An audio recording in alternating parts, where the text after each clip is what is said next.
Welcome back to From the Shed and welcome back to the channel. What can I say? Where do I start? Where do I start? Where do I start? Brighton 2, Chelsea 1, FA Cup exit.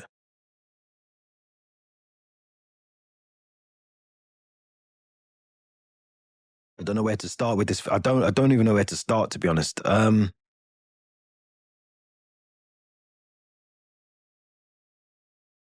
Poor. It's a poor way to start the second half or the back end of our season with a defeat to Brighton in the FA Cup. And I think for me, it's more of what I've been saying. It's everything I've been saying about not just Maresca. I think, Maresca has to take a lot of accountability for things that didn't work last night. I get why you probably started Sanchez because you're now thinking of Sanchez as your cup goalkeeper. You want to give him what you think is maybe a less pressurized game for him to come into, but we know what the mistakes he's going to make. We already know the mistakes that this bozo is going to make in goal. Why would we bring him in? Now, again, I'm not saying Petrovic is the answer. I'm not saying he's the one that we should be using, but you know what you're getting with Bozo Sanchez in goal. You know what sort of performance you're going to get. It was just poor, man. It was so poor. And it wasn't the fact that it was just poor. It was we didn't have any other options on the bench that were going to change that game for us. Now, I said before the game, we had to put in a really solid performance. I was very nervy going to the Amex. I thought this would be a really good time, though.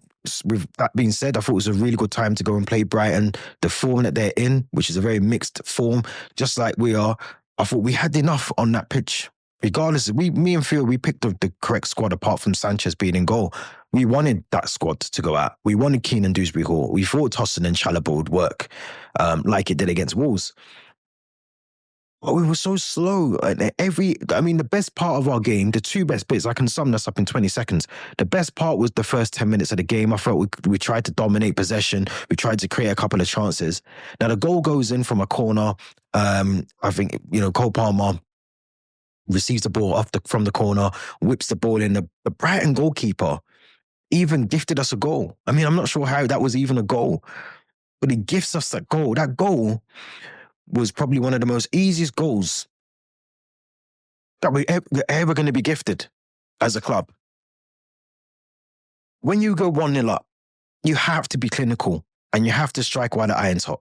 You have to try and get another goal. We don't even do that. We just sit back. We allow Brian to engage with us a bit more deeper into our half of the pitch, and it just was so poor. It's so poor from a bunch of players that I guarantee you, a couple of them, I'm talking Enzo, Caicedo, Cole Palmer, Cucurella, if they were in other squads, if they were in a better squad or a better organized team, you would see the levels that some of these players are going to reach in their careers. Maybe not at Chelsea, but I can guarantee you there'll be calls. That phone is going to be ringing for Cole Palmer in the summer. Moises Caicedo, Enzo Fernandez. You bet your bottom dollar, if we miss out on Champions League football this season, that phone is going to be ringing. And I guarantee you, Todd Boehly and those owners will talk about selling some of our biggest assets at the club. They will talk about selling Moises Caicedo and Enzo Fernandez. And then they'll replace him with Diego Moreira, with Andre Santos, with Keane and Dewsbury Hall. I'm telling you from now. We all got excited when Enzo came through the door, when Caicedo. Look, we may as well look at these players like we've got them on loan. They will not be at Chelsea Football Club for a long period of time. Yes, they're on 8-year deals and whatever else, but I'm guaranteeing you that doesn't mean anything. That does not mean a thing. The contracts that they have does not mean anything for this football club at all. It just doesn't make any sense. I'm looking at Sancho, one wing. I'm looking at Pedro Neto, the other wing, just nothing. Offering nothing into the box. I'm looking at Nkunku. I feel really... Look, Nkunku is not a striker. We know that. And this is last resort options. We shouldn't even be talking. I keep saying on here, we shouldn't even be trying to use Nkunku just purely as the striker. Now, I've been one that said I wanted to see him play the number 9. I think he can do that. But He clearly can't now. There was a game in Europa, I can't remember if it might have been the Astana game or another game, an away game, where he just didn't look good as a number 9. Or maybe it was the home tie at Shamrock Rovers. There was a game in the Conference League, and he just didn't look comfortable playing the number 9. And last night proved we can't play him as number 9. We've tried the experiment, it didn't work. We can't play him as a number 9. He's not a number 9. He's just not a good enough number 9. He's not clinical. His confidence is shot to bits. He doesn't look like the player that we thought we were going to get. The injuries might have hampered his progression, but still, I think he had one shot last night in Kunku. It isn't good enough. It just isn't good enough. It just isn't good enough, and the goals that we gifted, I mean, the first one is just a free header for Ruta. He's in between Chalobah and Tosin, who I thought were really poor last night. The pair of them as a partnership played really well against Wolves, but last night they just weren't on the same page. You've got one who's doing one thing, the other's doing the other. They're not obviously not communicating with each other. And it was so easy for Brighton to just pick us apart defensively. The goal that Ruta scores, he shouldn't even be getting that much space in the box, in between two central defenders. That should not be happening. The second goal, it was like watching the Choco brothers. I thought we had Axel Dazazi and Badia Shir as centre-backs. It was that bad. No one picks up Matoma and he's just free. He's just waiting for the ball. Tosin doesn't pick him up. Sanchez does what Sanchez does. He's too late to react, and it's 2-1. And when it was 2-1, I guarantee you there's a lot of Chelsea fans automatically knew we weren't coming back in that game. We weren't coming back in the game. We were just poor. We bring on Nani Madueke, poor. I feel sorry for Josh, for Tariq George, who came on, didn't really get into the game. But this proves what I've been saying about these owners. They brought in so many players, and we still lack depth, quality of depth. We still don't have it. We can't finish games off. We can't see games out. We go 1-0 up. We're gifted the goal, and we still can't take the game by the scruff of the neck and make it work for us. Get us through to the next round. I look at Leyton Orient, who almost beat Manchester City, who gave them a game, the Premier League champions, League One opposition, gave Premier League champions Manchester City a better game than we did against Premier League opposition. Birmingham City last night, again, took Newcastle to the very end of their game and fought to the very last minute of their game. We just look defeated. These players look like they've checked out for the season. I don't know what's happened at Cobham. I don't know what Maresca's telling them. I don't know what they're doing on the training ground. But some of these players look like they've checked out for the season. They really do. They don't look bothered about the results. I'm hearing that Tosin's the only player that went over to applaud the away fans, the travelling fans last night. A lot of the other players went straight down the tunnel. It's just, I said it last week. This Chelsea is not the Chelsea that you can be connected to. You can't feel a connection with this ownership, with this club. And I'm not just blaming Maresca. Maresca has to take a lot of criticism for certain things, like I've spoke about on here before. Tactically, I don't think he has a plan B. I still can't believe we're playing this 4-2-3-1 formation. It isn't working, especially now we've not got a striker. Last night would have been a perfect game for me to play 3 at the back, bring on your 3 centre-backs. Don't play Reece James. You could put Malo Gusto. You could put Gusto on the right, put Ashley Pong as a right centre-back, Tosin, Chalobah, Cucurella. You put Keenan Dewsbury Hall and Caicedo in the middle. And then you have a front 3 of Nkunku. I don't know whether you play Tariq George in this game or you keep with Sancho and Neto, but I think it would help going down the width. Because all we're doing is, a couple of weeks ago, Maresca said we don't like the overlap. Well, that's where the ball ends up. We don't play through the middle. We're not playing through the middle. So we are playing on the flanks. We're playing down the wings. But then we were asking our right back and our left back not to overlap as much. So it limits what we can do going forward anyway. Look, Maresca's the one with the badges. Maresca's the one with the coaching badges, and he's the one that's got the job. But surely as fans, we can see what we need to do. We restrict our right backs and our left back by not going forward and overlapping as much. Well, you're going to not create as many chances going into the box. You're not going to be first to that second ball because you're not set up to play that way. Me personally, I would be looking defensively. We are poor. We need cover in that centre back role, and we should be, especially if we've got Sanchez in goal. If you're playing Sanchez, play 3 centre backs because you're going to need them at some point. I'm not saying that's the answer to everything, but surely try something different. We haven't won a game away from Stamford Bridge since December 12th. That's almost 2 months. That's almost 2 months to the day that we won our last away game. Now, Maresca came out after the game and said, positive. I mean, it's a loser's mentality. The positives we can take from going out of the FA Cup is we can concentrate on the Premier League and the Conference League. Listen, let's have it right. We should be winning the Conference League regardless. We should be winning that regardless. That doesn't, because we're at the FA Cup, it doesn't now guarantee us that we should be winning it. We should be winning that Conference League anyway. Let's have that right first of all. Let's just have that right first of all. In or out the FA Cup, the Conference League, we should be winning that. Now, if we don't win that, there's got to be question marks. There has to be question marks. Because as we've all called out on this podcast and on this channel, we've all said we've weakened the squad. We've got rid of a lot of our centre-backs. We've got rid of João Felix. We now have Jackson and Mark Gu out injured. Reece James has picked up an injury that potentially could be a long-term injury again. We've weakened the squad. Concentrating on the Premier League, we might not even get top 4. Now, if we don't make top 4 and we don't win the Conference League, I've got to ask you Chelsea fans, what happens to Maresca? In fact, no. If we win the Conference League and miss out on the Champions League, what happens to Maresca? I don't want to see Maresca sacked at all.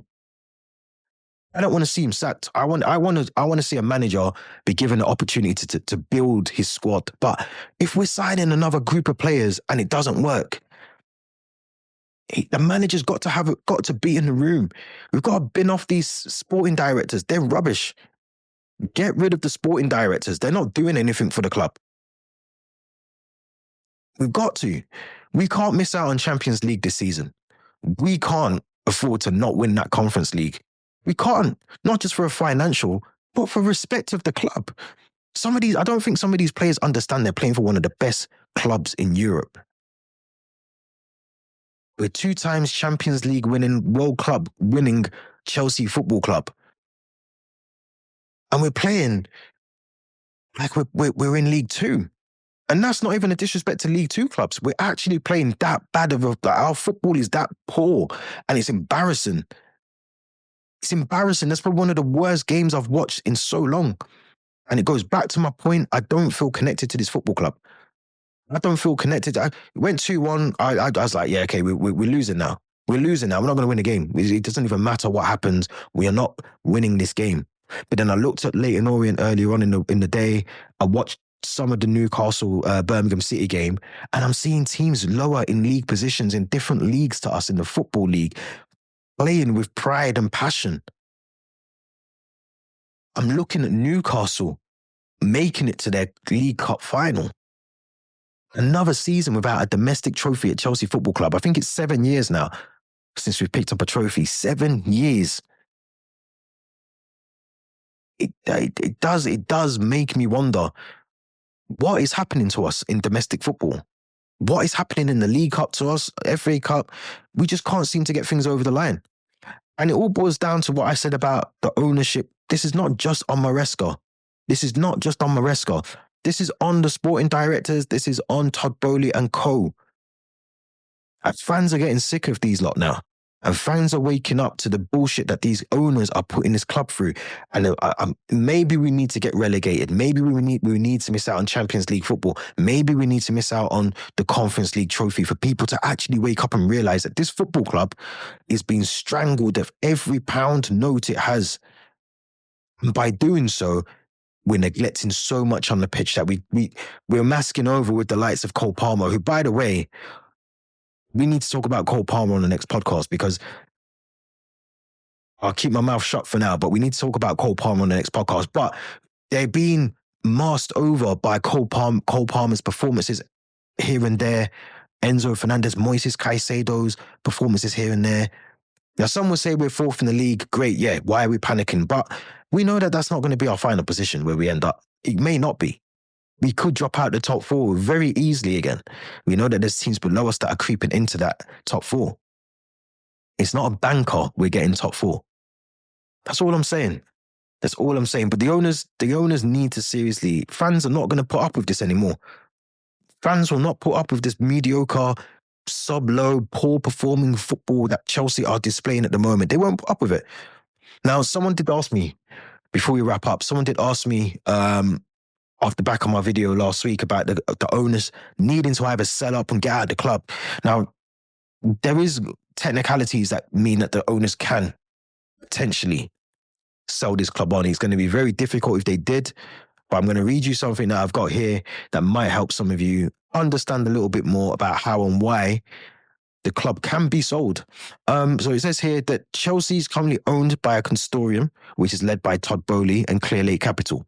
Now, because Clearlake holds the majority stake, any sale would likely require their approval. So Clearlake are the majority shareholders in this situation.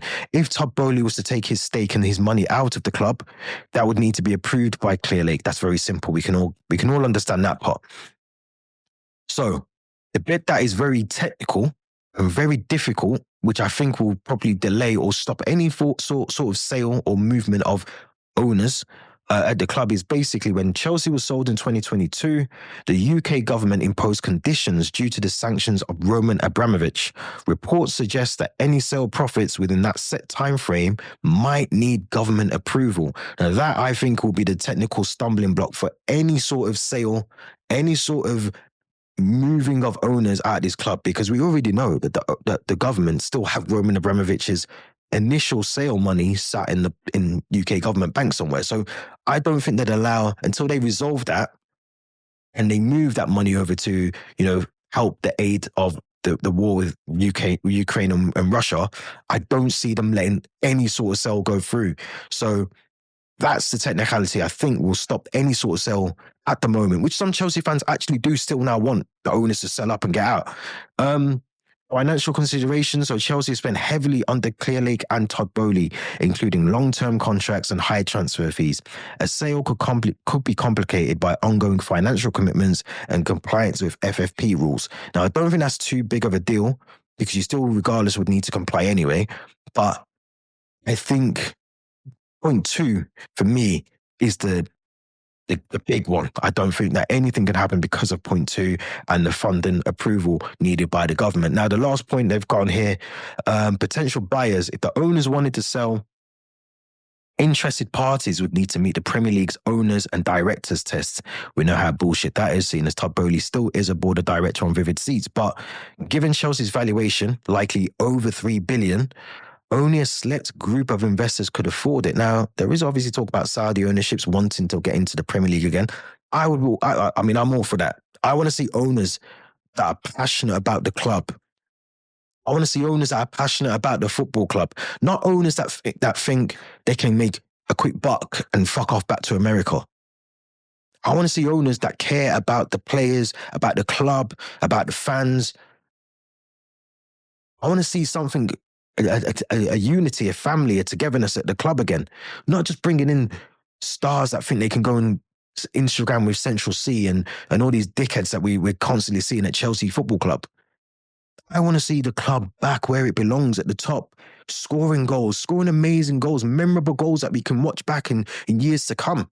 I want to see us lifting trophies, being proud that we've got a decent kit, we've got a brilliant shirt sponsor, we've got people backing us properly in and off the field.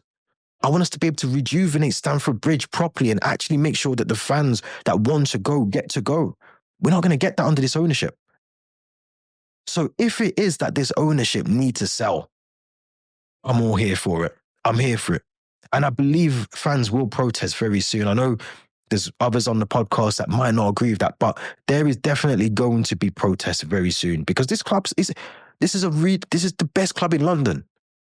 And we're playing at League Two. It can't carry on. It cannot carry on, ladies and gentlemen. But let me know what you think. Do not forget to subscribe. We are on the road to 500. We're on 494 subscribers at the moment. So make sure we can try and get to 500, please. Let's try and do that before we can Then look at the 1,000 subscribers milestone. We are slowly creeping up to 500, as I said. So hit the subscribe button, hit the like button, leave your thoughts in the comments. Don't forget to hit that Linktree link as well. And we will be back very soon with another video. Thank you very much for watching, and we'll be back soon.